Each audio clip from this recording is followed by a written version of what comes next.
Hello नमस्कार साथियों, स्वागत है मेरे यूट्यूब चैनल पर। आज हम करेंगे परसेंटेज की क्लास 4th और इसमें देखेंगे अच्छे क्वेश्चन मैंने जो है इस बार हिंदी और इंग्लिश दोनों में लिखा है। तो पहले मैं जो है इंग्लिश में क्वेश्चन पढ़ूंगा, फिर हिंदी में, फिर इस क्वेश्चन को समझेंगे और करेंगे। देखिए, if rectangle length increase 20% and breadth decrease 16 and 2/3%, then what will be effect in area rectangle. Hindi में पढ़ता हूँ। आयत की लंबाई 20% बढ़ा दी जाए, चौड़ाई जो है 16 से 2/3% कम कर दी जाए, तो आयत का क्षेत्रफल पर क्या प्रभाव पड़ेगा। देखिए क्वेश्चन को हम देखिए, पहले कुछ सोच से सोचिए कि किसी कोई एक आयत है, उसकी लंबाई में 20% जो है वो इंक्रीज कर दिया जाता है, 20% बढ़ा दी जाती है, और 16 से 2/3% जो है वो डिक्रीज कर दिया जाता है, घटा दी जाती है, तो उसके एरिया पर क्या प्रभाव पड़ेगा। देखिए पहले जो है आपको जो रेक्टेंगल है उसके बारे में जानकारी होनी चाहिए, जो आपको होगी ही। देखिए रेक्टेंगल के अंदर ये जो है ये क्या होती है, ये लेंथ होती है। ये क्या होती है, एल लिख देता हूँ, लेंथ होती है। ये जो होती है ये ब्रेथ होती है, ये लंबाई होती है और ये चौड़ाई होती है। ठीक है, अब पहली बार क्या कहा गया है कि इंक्रीज कर दिया गया 20% इसके अंदर। फिर दूसरी बार क्या कहा गया है कि 16 से 2/3% जो है वो घटा दिया गया ब्रेथ के अंदर। तो एरिया पर जो नया रेक्टेंगल बनेगा उस पर क्या प्रभाव पड़ेगा। रेक्टेंगल के एरिया का जो एरिया जो होता है, एरिया का जो फॉर्मूला होता है वो होता है लेंथ इंटू ब्रेथ, लंबाई इंटू चौड़ाई।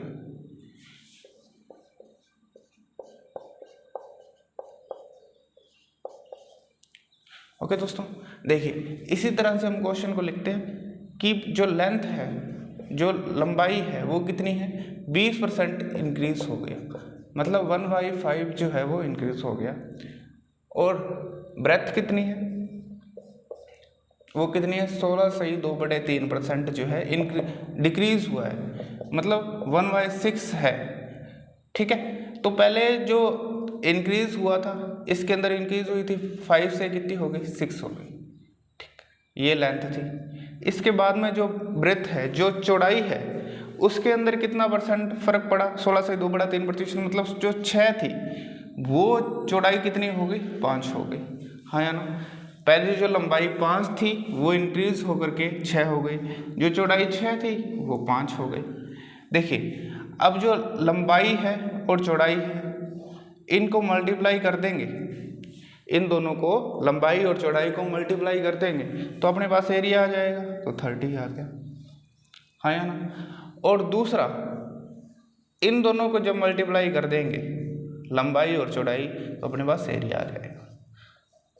मतलब पहले भी जो है वो कितना था, 30 था एरिया, और अब भी 30 एरिया है, तो कोई भी जो है इफेक्ट इस पे नहीं पड़ेगा, इसका जो एरिया है वो वही रहेगा जो पहले था। ओके दोस्तों, हम बढ़ते हैं हम नेक्स्ट क्वेश्चन की तरफ। चलिए दोस्तों हम करते हैं नेक्स्ट क्वेश्चन। देखिए नेक्स्ट क्वेश्चन जो है पहले वाले क्वेश्चन की तरह ही है, इसके अंदर भी जो है एरिया के अंदर क्या इफेक्ट पड़ेगा वही बताना है। पहले मैं क्वेश्चन वैसे ही हिंदी और इंग्लिश में लिखा है, बाद में इसके ऑप्शन लिखे हैं, तो पहले मैं इंग्लिश में लिखूंगा, पढ़ूंगा क्वेश्चन को, लिखा तो हुआ ही है, फिर हिंदी में पढ़ूंगा, फिर अपने क्वेश्चन का सॉल्यूशन देखेंगे क्या हुआ। देखिए, if the length of a rectangle is increase by 62.5% and breadth is decreased by 7 and 9/30%, find the percent change in area। ठीक है, हिंदी में आयत की लंबाई 62.5% बढ़ा दी जाए तथा चौड़ाई 7 से 9/13% जो है वो घटा दी जाए, तो क्षेत्रफल का परिवर्तन ज्ञात कीजिए। देखिए क्या होगा, पहले आप करने की कोशिश कीजिए। देखिए ये जो परसेंटेज लिखा हुआ है और ये जो परसेंटेज लिखा हुआ है, सिर्फ हमें इनको सॉल्व करना है, बाद में इन दोनों को मल्टीप्लाई करना है।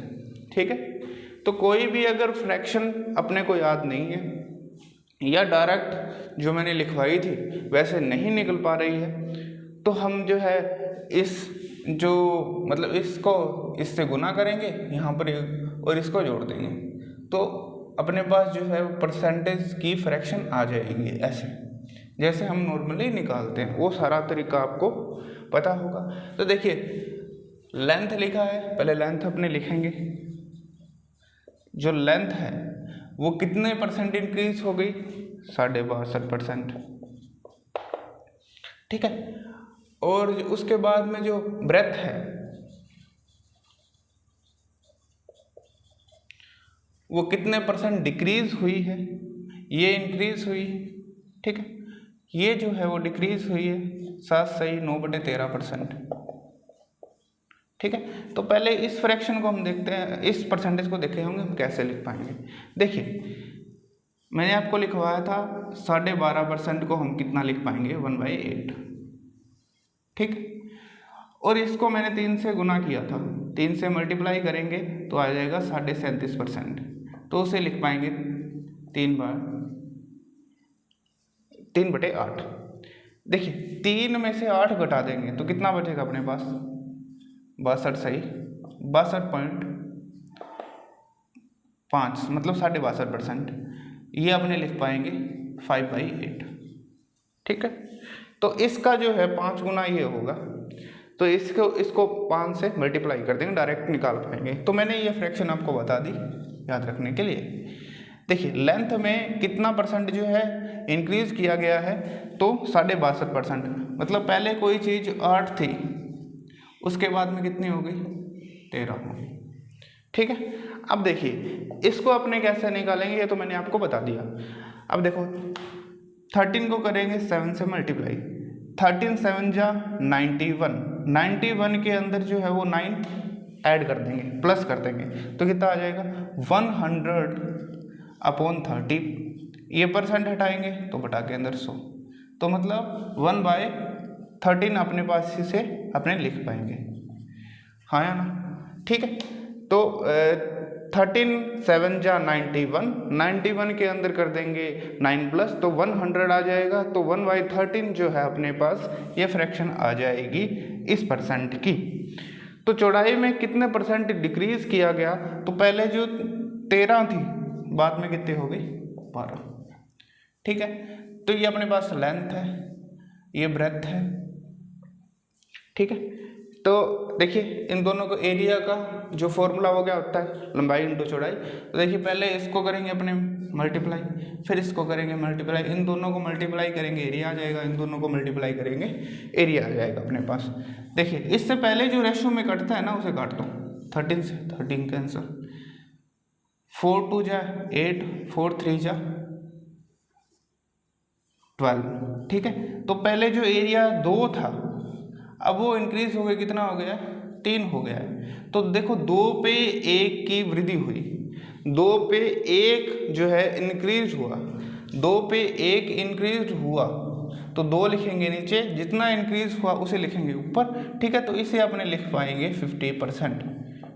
तो अगर इतनी लंबाई चौड़ाई जो है वो घटेगी और बढ़ेगी तो एरिया पर क्या परिवर्तन आएगा, क्या चेंज आएगा, तो क्या होगा, 50% इंक्रीज हो जाएगा एरिया। ओके दोस्तों, आपको ये क्वेश्चन समझ में आया होगा। Okay, thank you so much.